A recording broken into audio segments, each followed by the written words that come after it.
Muy bien, damos la bienvenida a quien se sume, quien puedas estar viendo este video, reflexionando. Yo te pido que te quedes hasta el final, porque seguramente hay palabra de Dios para tu vida. Así que bienvenido, sea cuando sea que estés participando de esta reflexión.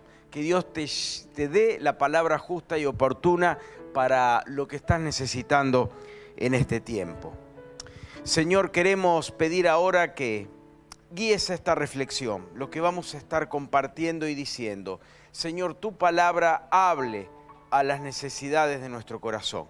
Señor, movilizanos, desafíanos y gracias por estar con nosotros. En el nombre de Jesús, amén y amén.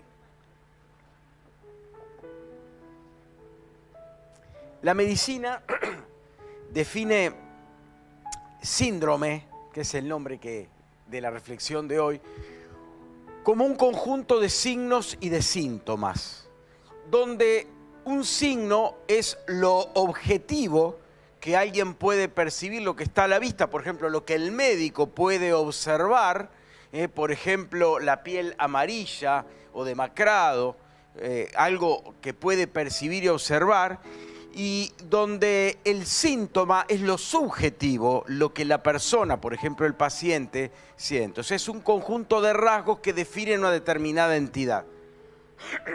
Y yo, en la voz que me vaya quedando, quiero referirme a algunos síndromes extraídos de la palabra de Dios, rasgos que definen un determinado comportamiento. Quiero referirme el primero, si tenemos Juan para proyectar ahí, Tercera Juan, único capítulo que tiene Tercera Juan, el verso 9. Tercera Juan 9 dice: yo he escrito a la iglesia, dice el apóstol Juan, pero Diótrefes, el cual le gusta tener el primer lugar entre ellos, no nos recibe.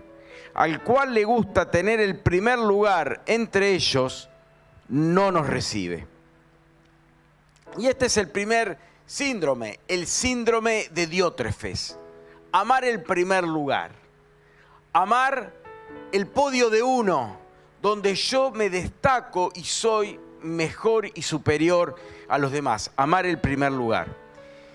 Y en la sociedad altamente competitiva en que estamos hoy, donde cualquier cosa está justificada con tal de llegar a más arriba que nadie, de donde llegar primero y donde arrasar con toda forma de competencia y llegar uno y único, ser el mejor en todo. Este es el mensaje que nos lleva hoy, donde el fin sí justifica los medios y donde no importa lo que hagas, lo importante es que llegues. En este mundo cobra valor este principio de amar el primer lugar, ¿no? Este mundo en que estamos se caracteriza por el individualismo, donde lo importante es salvarme yo, lo importante es que me destaque yo. ¿Cuántos, para obtener un primer lugar tal vez en su empresa, en su emprendimiento, lograr una meta, inmolan, sacrifican en el medio un montón de cosas que pueden ser hasta su propia familia y su propia salud, con tal de llegar a ser el mejor, el más destacado? Y el individualismo es un verdadero problema. Claro, ¿qué le pasa a este hombre Diótrefes? ¿Quién quería ir a visitar su congregación? Ni más ni menos que el apóstol Juan. Y si el apóstol Juan viene a tu iglesia, está claro que vas a dejar de ser la estrella. Está claro que las luces no te van a iluminar a vos. Imagínate al que fue uno de los 12 y encima uno de los 3 del grupo selecto de Jesús, que estuvo en el monte de la transfiguración, que vio cuando Jesús resucitaba a Lázaro y al hijo de la viuda de Naín, que vio las cosas que pocos vieron, que se recostaba en el hombro de Jesús, que fue un tremendo impacto su vida. Claro, viene a tu iglesia, si querías que todos se quisieran sacar la selfie con vos, fuiste, porque todos lo van a buscar al apóstol Juan. Entonces, ¿qué dijo Diótrefes? Lo mejor es que acá no entre. Las personas que tienen el síndrome de Diótrefes no aceptan que alguien les haga sombra. No acepta que otro pueda estar a la par. Ellos son para mandar. Ellos tienen que ser siempre jefes. no aceptan ni siquiera que otro esté a la par. No pueden trabajar en equipo. Es la característica de esto, porque todo el equipo implica ceder a las opiniones de los demás. Nadie que está en un equipo puede decir acá se hace lo que yo digo, porque en un equipo hacemos lo que acuerda la mayoría. Y el que tiene el síndrome de amar el primer lugar no acepta que otro le diga que mi opinión no es la mejor o que no se va a hacer lo que yo digo. Entonces, ¿cuál es la filosofía de Diótrefes? Si el apóstol Juan me va a hacer sombra, que era cantado, asegurado que sí, lo mejor es impedirle la entrada, que no venga. ¿Cuántas veces pasa en la vida cristiana? Cuesta trabajar en equipo porque yo no puedo perder el protagonismo. Yo no puedo dejar de ser el primero. Yo quiero el reconocimiento, yo quiero el aplauso, yo quiero la valoración, yo quiero que el primer lugar. Y este ha sido un problema, inclusive muchas veces, y fíjense, a nivel de trabajar en equipo, en iglesias de determinados lugares, los pastores, y es triste decirlo, no quieren trabajar en equipo porque ya deja ser la iglesia ahora es la iglesia de la ciudad. Y si es la iglesia de la ciudad, mi nombre y mi foto desaparecen y yo eso no lo quiero. ¿Hasta dónde está instalado el ser el primero? ¿No? Una persona con el síndrome de Diótrefes siempre va a tener conflicto con la autoridad, porque la autoridad te dice, eso lo podés hacer, esto no, esto está bien, esto está mal. El que tiene este síndrome solo acepta hacer algo cuando él va a dirigirlo, cuando todos van a estar debajo de su autoridad, ¿no? ¿Qué problema que es esto en la iglesia? Es un problema en todo, es un problema en trabajar en un ministerio de esa manera, en toda la vida de la iglesia, pero también es un problema en el matrimonio. Porque si alguien que quiere ocupar el primer lugar y que acá yo mando y se hace lo que yo digo y mi sueldo tiene que ser el más alto y yo siempre tengo que tener la razón, se va a encontrar con un enorme problema en la vida matrimonial. En las sociedades, cuando trabajan juntos, una persona con esta característica siempre va a tener problema.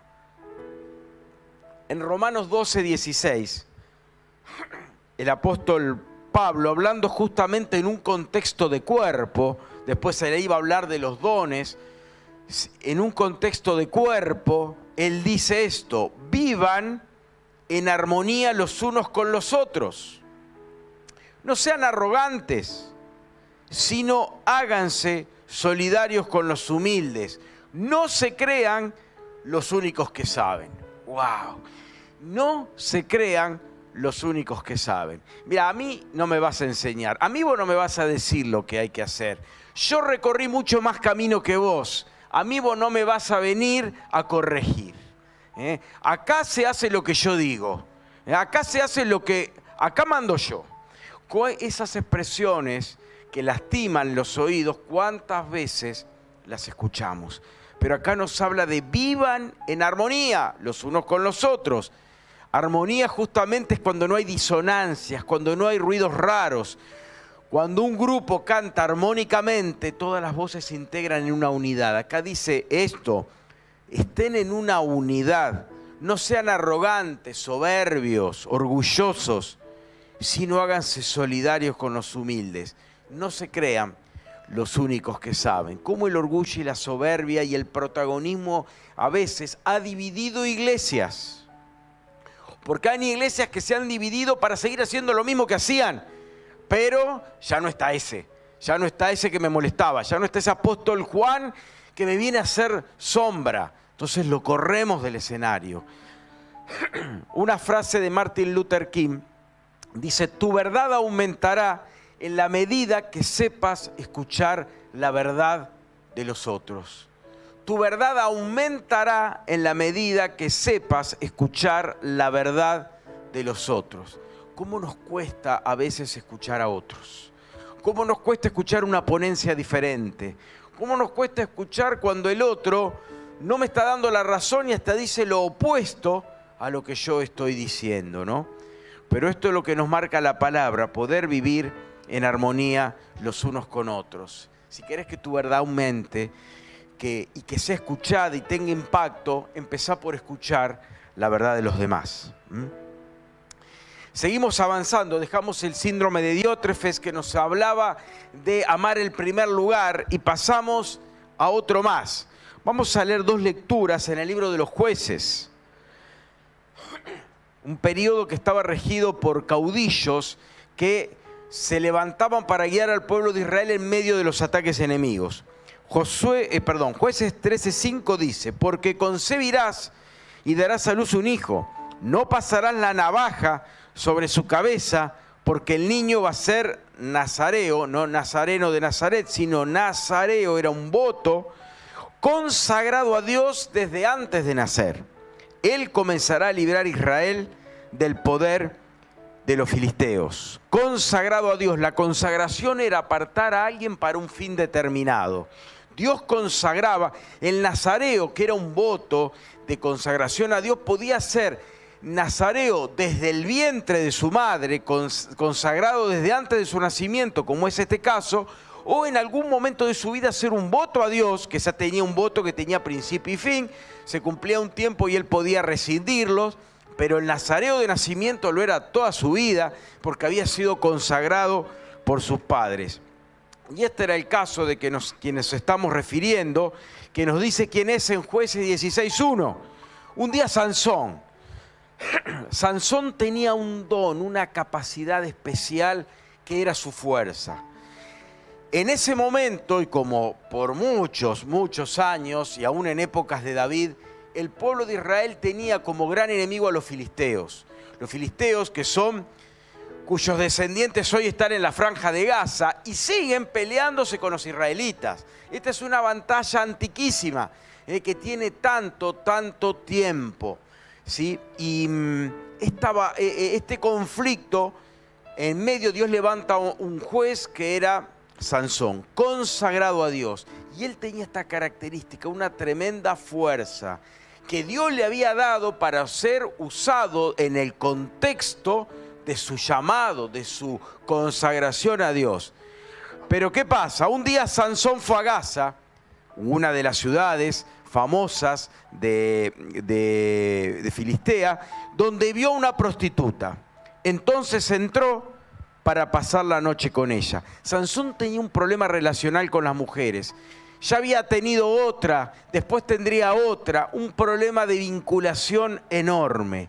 Y qué paradoja que alguien que había sido consagrado a Dios, santificado, apartado del pecado para el fin de ser un guía para el pueblo de Israel, termina pecando, apartándose, corrompiendo y rompiendo con sus propios votos de nazareato. Consagrado a Dios y a la vez pecando todo el tiempo. Este síndrome de Sansón, que tiene un tremendo don, pero una tremenda decadencia de vida a la vez, lo llamo carisma sin carácter. Este es el síndrome de Sansón, carisma sin carácter. Carisma es una palabra griega que deriva de charis, gracia. Es el don de Dios, es la gracia de Dios, es la provisión especial que Dios da. Tenía un carisma tremendo, que era una fuerza sin igual, que debía ser utilizada para extender el reino de Dios. El problema es que Sansón nunca entendió eso, y él decidió usar la capacidad de Dios que le dio para sus propios fines, para satisfacer deseos personales, para lograr objetivos personales. Muchas veces se vengó de los filisteos, hizo una gran destrucción, pero no porque Dios se lo hubiera mandado, no porque él estaba cumpliendo un mandato de Dios de expulsar a un pueblo enemigo, sino que estaba enojado porque le habían dicho que le iban a dar una esposa que él no tenía que buscarla en un pueblo pagano, tenía que buscarla en su propia nación israelita, pero él decide buscarla ahí. Y finalmente lo engañan, quien iba a ser su esposa se la dan a su compañero, dice, y él se enoja tanto que usa su fuerza para una cuestión personal, para un emprendimiento individualista, que excluye a Dios, que excluye su llamado, que excluye su consagración. Fines personales. Y es más, se apropia como si fuera de él, de un don, de un talento especial que Dios derrama sobre él, para un fin específico. No se lo da para que él fuera el bravucón, el malo, el temido, el que anda peleándose con todos lados y ganando las peleas callejeras. Dios se le había dado para un fin de que fuera para la gloria de Dios. Y él se apropia de algo que Dios le había dado a él, como si a él le perteneciera y de él hubiera nacido. Y usa la capacidad de Dios para fines personales, ¿no? Y una característica más de Sansón es que le da más importancia al don que al carácter. Y yo quiero hacer un énfasis en esto, porque en el mundo que vivimos, y en particular hay iglesias que se preocupan más por la puesta en práctica de los dones que otras, muchas veces se busca el don por encima de todas las cosas, tener el don más importante, el más destacado, desarrollar más y más el don. Claro que está bien. ¿Qué le dice el apóstol Pablo a Timoteo? No descuides el don que hay en ti. Claro que hay que desarrollarlo, claro que hay que promoverlo. El problema es cuando el don importa y se lo busca sin estar contextualizado en el fruto del Espíritu, sin estar contextualizado en rasgos de carácter, donde lo importante es lo que hago y no la persona que soy. Lo importante es hacer y no ser. Lo que hago es más importante de lo que soy. Bueno, esto es erróneo. Lo que pasa es que lo que hago es lo que se ve. Que cuando dice, wow, tiene una unción de Dios, tiene una unción para la sanidad, para la profecía, tiene una unción tremenda de Dios, qué bueno, qué maravilloso. Conocemos personas así, después tristemente nos enteramos. Sí, se separó de la esposa porque estaba engañando con el ministro de alabanza. ¿Cómo? Pero esas capacidades, esos dones, esa unción, buenísima. Pero bendecía a gente, y claro, porque el don de Dios se da para bendición. Pero tiene que tener un contexto, es para la edificación del cuerpo de Cristo, no para tu vanagloria, no para tu ego, no para el aplauso, no para que te admiren, no para que todos se quieran sacar una foto con vos, no es para eso. Y a veces el don es tomado como un sinónimo de espiritualidad y no es correcto. No es correcto de espiritualidad, de madurez espiritual. A veces como que la madurez espiritual es expresar una hermosa gama de dones que descollan del resto. Pero no es así, porque Sansón tenía una capacidad única que descollaba de todas y estaba hundido en el pecado. Y no pudo ver el fruto de aquello para lo cual Dios lo había mandado. Para el que no conoce la historia, el fin de Sansón es triste, porque él cuenta cuál es la fuente de su fuerza, una traición a Dios, porque él no tenía por qué más a alguien que era del bando enemigo. Cuando pierde su fuerza, le arrancan los ojos, un castigo muy común era a los derrotados, y como un bufón, como un payaso, lo llaman para reírse de él. Él pide un minuto más de fuerza, rompe las columnas del templo del dios filisteo donde estaba, y arrasa con la vida de todos los que estaban ahí y la propia también. Un final muy triste para alguien que podía haber dado mucho más. Carisma sin carácter. Una gran provisión de Dios en un contexto de pecado, totalmente sacado de lo que Dios lo daba. Dar más importancia al don que a la santidad. Cuando el pueblo de Dios estaba en pecado, le dice, no quiero ver sus sacrificios, sus holocaustos me dan repugnancia. Pero si era lo que el mismo Dios había instalado, si el mismo Dios a través de Moisés dijo, hasta reglamentó la cantidad de sacrificios, cómo debían ser. Pero él dice, sus ofrendas es repulsión, porque estaban en un contexto de pecado, de idolatría. Y qué triste cuando queremos servir a Dios, exponer nuestros dones, pensando que lo bueno que hacemos tapa lo malo que hicimos. Pero en el reino no funciona así. Desarrollar un gran don no tapa el pecado que hice a escondidas. A Dios no podemos negociar. Señor, perdóname este pecado y a cambio de eso voy a intervenir para que muchos sean sanados.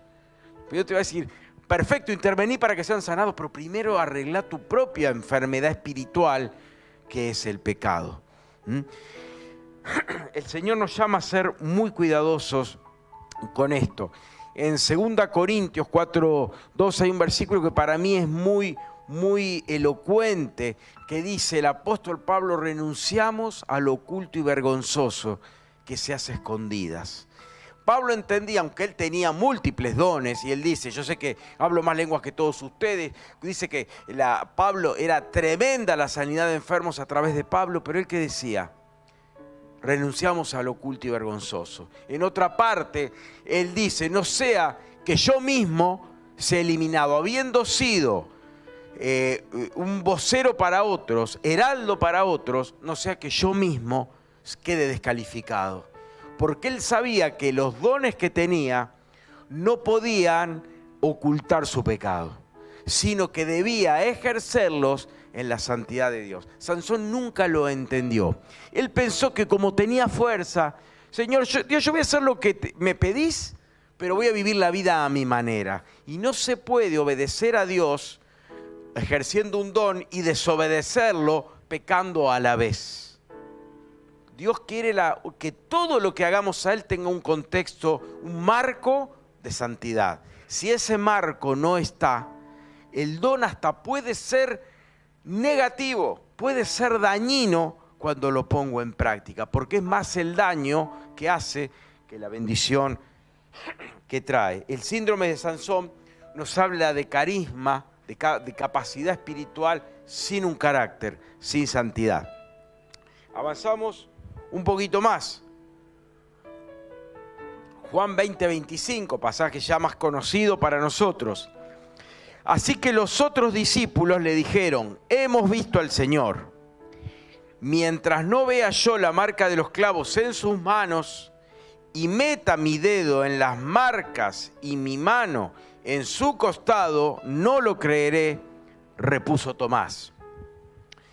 El síndrome de Tomás nos habla de, si no lo veo, no lo creo. Es el síndrome de Tomás. Si no lo veo, no lo creo. Muy lindo los testimonios, muy lindo todo lo que me dijeron, pero a mí no me consta. Una de las características del síndrome de Tomás es que no se rige por fe, se rige por evidencia. Es el que dice, no sé, el Señor me movió para comprar esto en fe. ¿Y cuánto sale? Sale 30. ¿Y cuánto tenés en el bolsillo? 30. Entonces no es por fe. Claro, no es por fe. Te habrá guiado, pero no digas que lo compraste por fe. Lo compraste con la tarjeta o con el efectivo, con los dólares en el bolsillo. Está muy bien, pero no fue por fe. Fue por evidencia. ¿Por fe qué sería? Sale 30 y yo tengo 5. Bueno, Señor, como entiendo que esto que vos me das es para la gloria tuya y es un deseo tuyo y tu palabra me respalda en esto, avanzo en fe. Pero si tengo, ya no es por fe.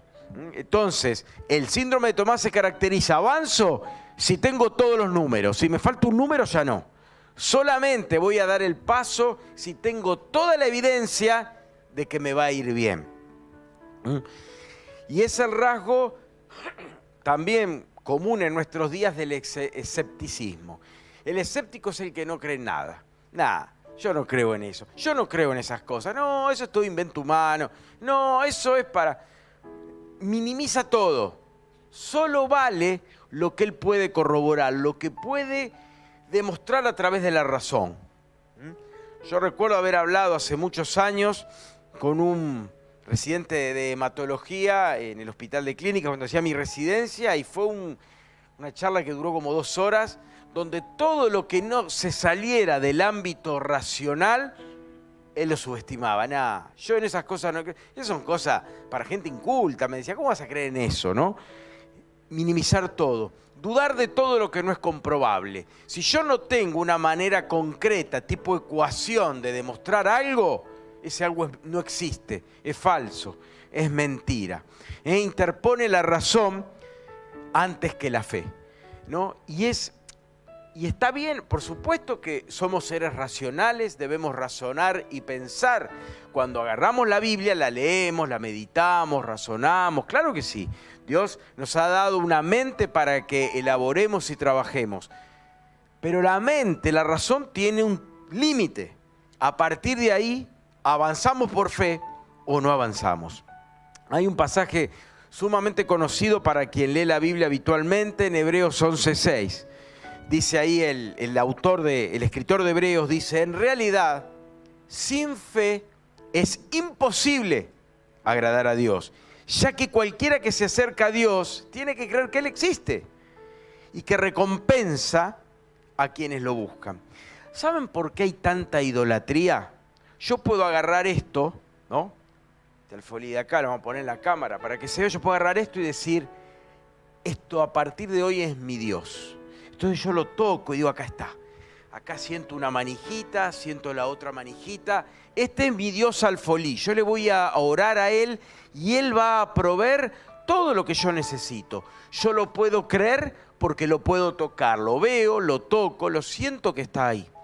¿Por qué cuesta tanto en creer en Dios? Porque no lo podemos tocar. No hay una manera demostrable. Yo le puedo hablar de la creación, le puedo hablar de los testimonios, las experiencias personales, pero no puedo hacerlo aparecer para que vengas a tocarlo. No se puede. Eso es la fe. Y Dios ha hecho nuestra relación con Él de tal manera que nunca tengamos una evidencia innegable de que Él está, para que medie la fe, porque si la evidencia está acá ya no es fe.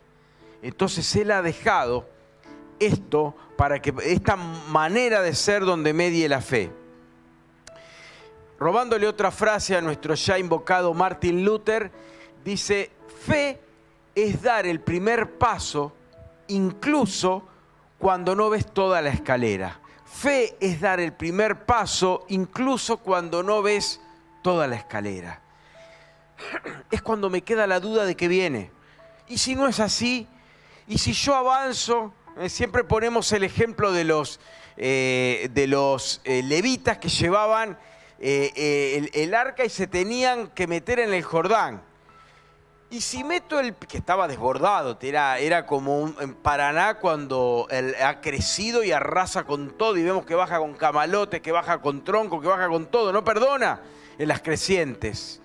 Tristemente en las noticias hemos visto la ciudad de Valencia arrasada por tremendo avance de las aguas, ¿no? Y así estaba el Jordán. ¿Y quién mete el pie ahí?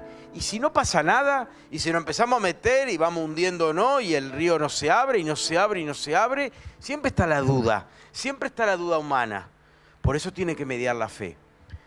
Dios nos ha creado para que avancemos por fe. Cuando solo es, si los números me cierran, si la evidencia me dice que sí, si la razón me dice que sí, avanzo, pues entonces no estamos avanzando por fe.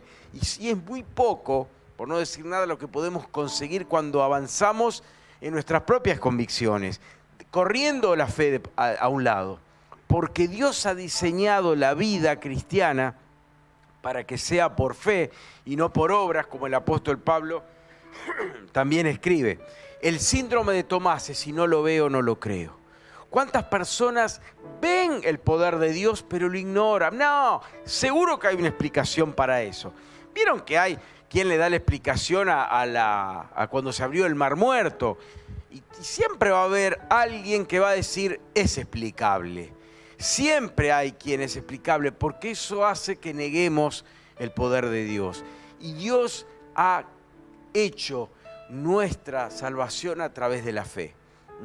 Y permanentemente la salvación se habla que es por fe, que es por la gracia de Dios a través de la fe. Y Hebreos nos dice que sin fe es imposible. Mi hermano, si hay dudas, porque a veces hay una frase que yo he citado acá y a mí me llegó de cerca, que dice: nunca dudes en la oscuridad lo que Dios te demostró en luz. Nunca dudes en oscuridad lo que Dios te mostró en luz. Porque en la oscuridad todo parece incierto. Cuando estamos en oscuridad absoluta, ¿estarán las sillas? ¿Laura las habrá quitado ¿O no habrán puesto las mesas y avanzamos con miedo de chocarnos todo? Pero en la luz vemos. Entonces en la oscuridad es el momento de duda. Que el Señor te dé las fuerzas para no dudar de sus promesas, para creer a Él, para poder avanzar por fe.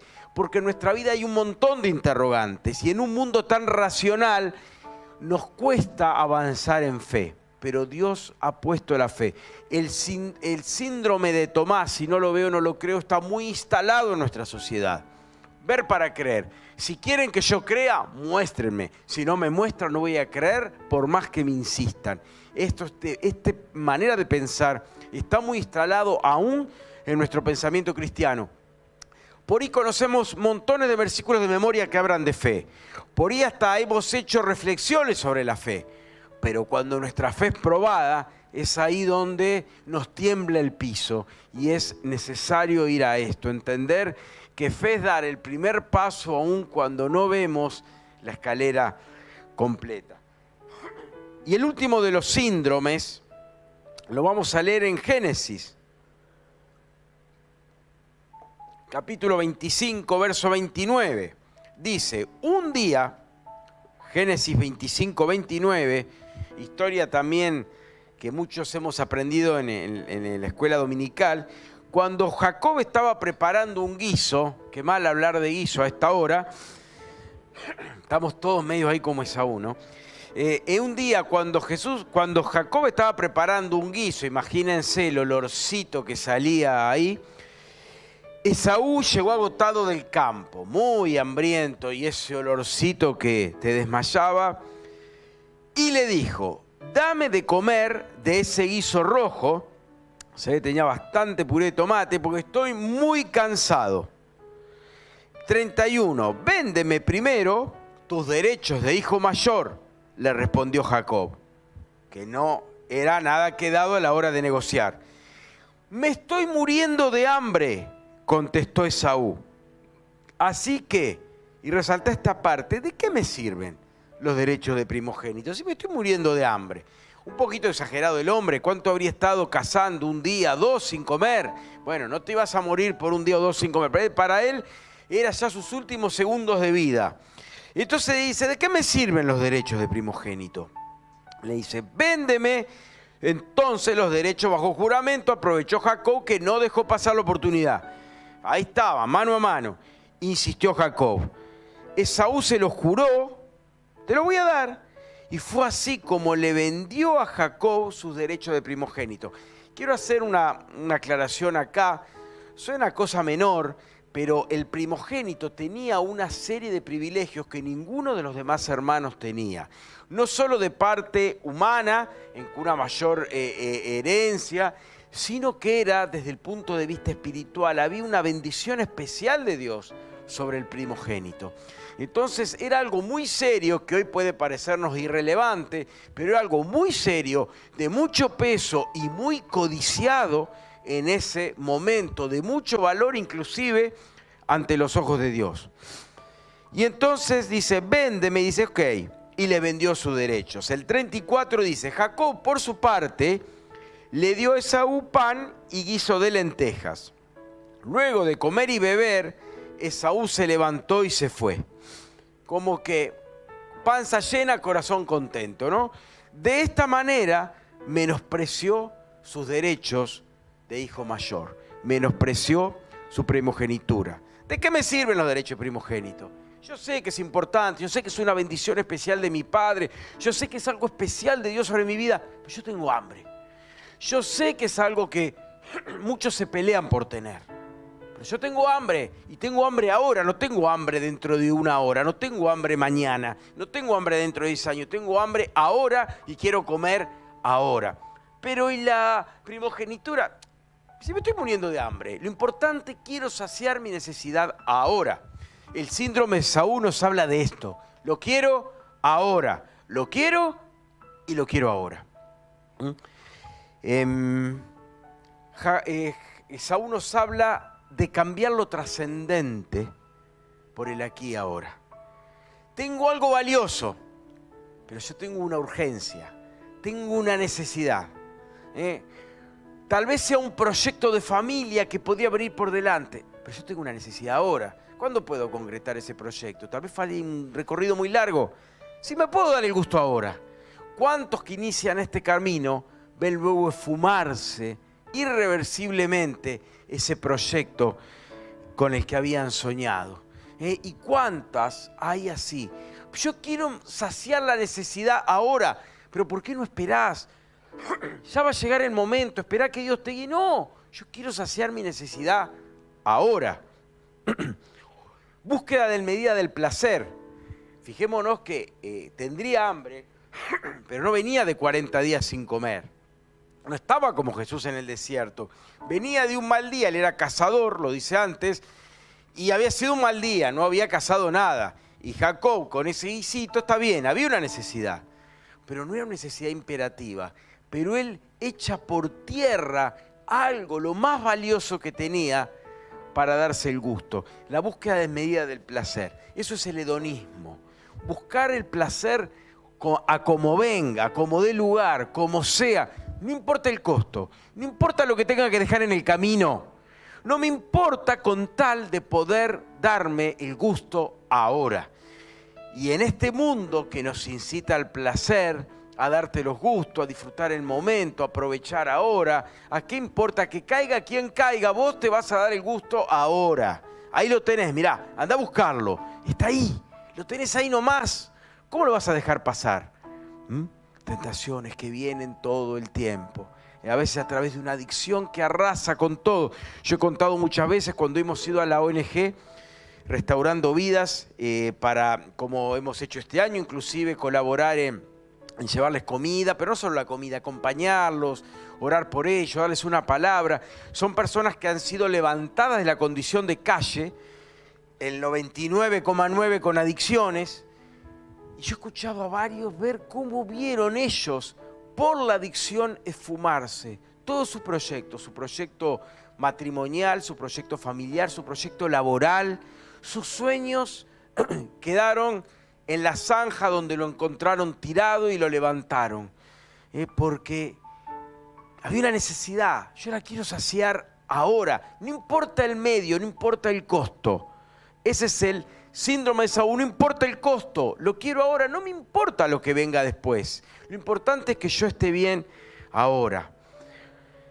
Lo que quiero es más importante que lo que debo. Yo debería hacer esto. Y diría Esaú si lo pensara fríamente, yo debería haberme quedado con la primogenitura, no debería haberme comido ese guiso. Tal vez si en lugar de eso me hubiera esmerado un poco más, hubiera comido cualquier cosa que encontrara por ahí, algo Dios le hubiera pedido a Dios, algo iba a aparecer, pero lo subestimó.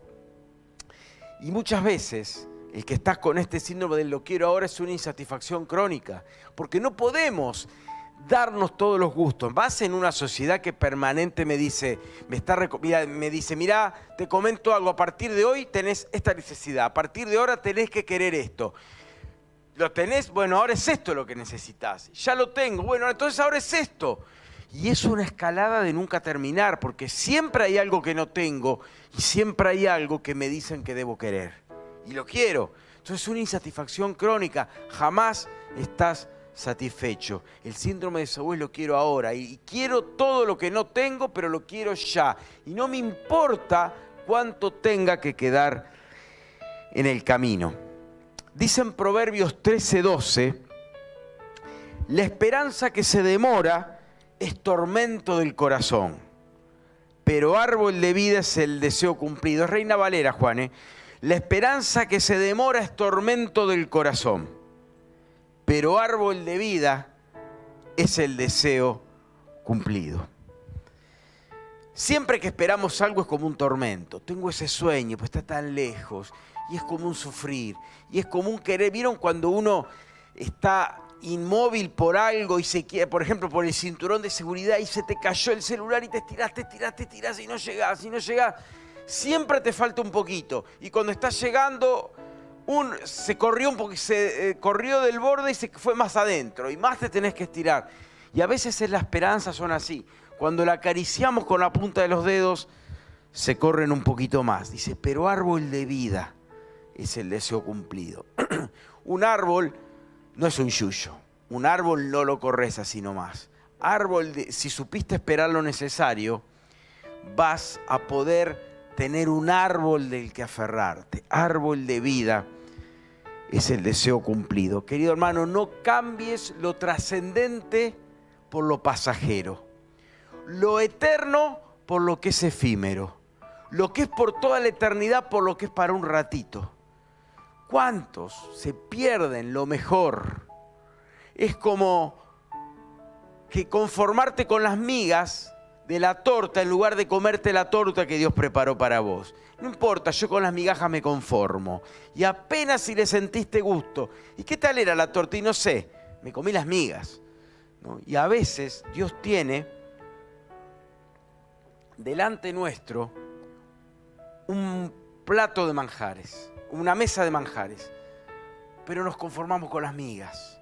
Dios tiene lo mejor para vos, pero muchas veces el conseguir eso trascendente, importante y eterno requiere tiempo.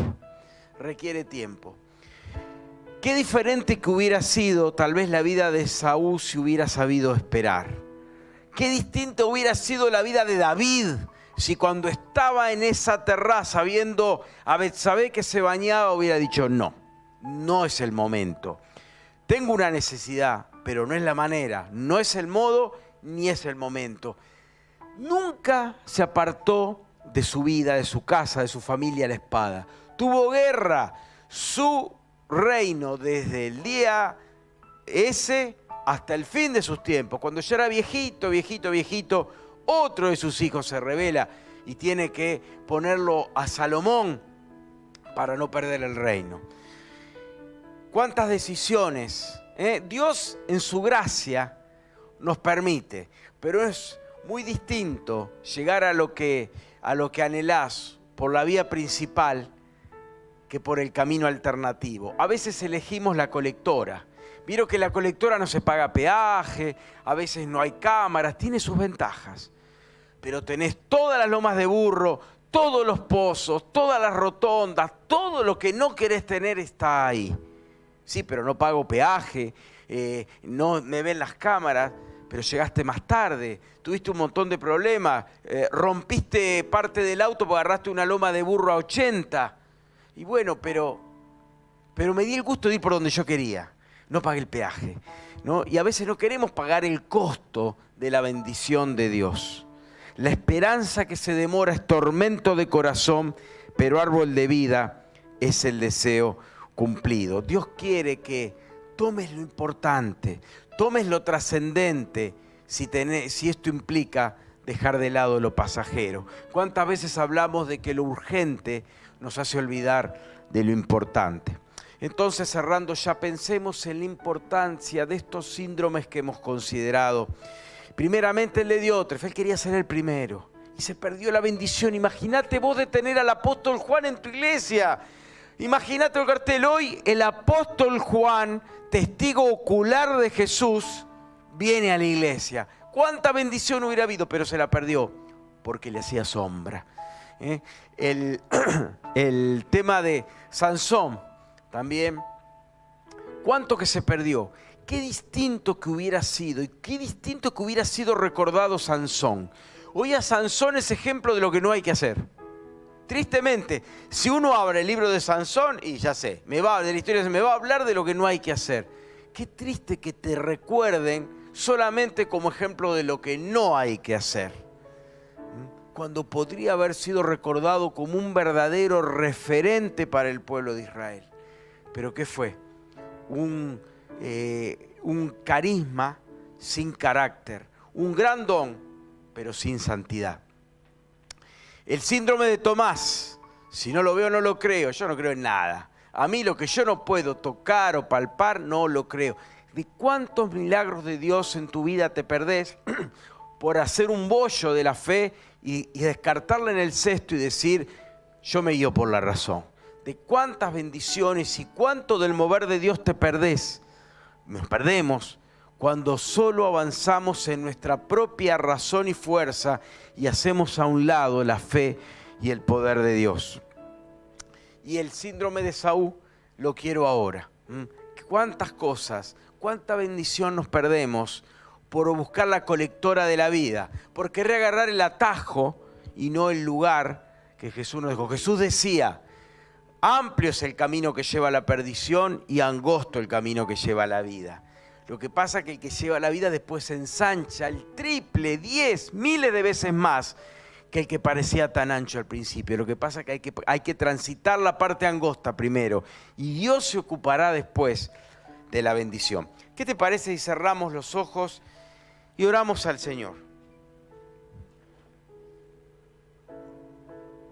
Tal vez puedas, le digo a quienes están allí del otro lado, tal vez quieras apagar la computadora, pero antes de que lo hagas, yo te pido que te lleves una reflexión o a lo mejor quieras guardarte el dispositivo en el bolsillo.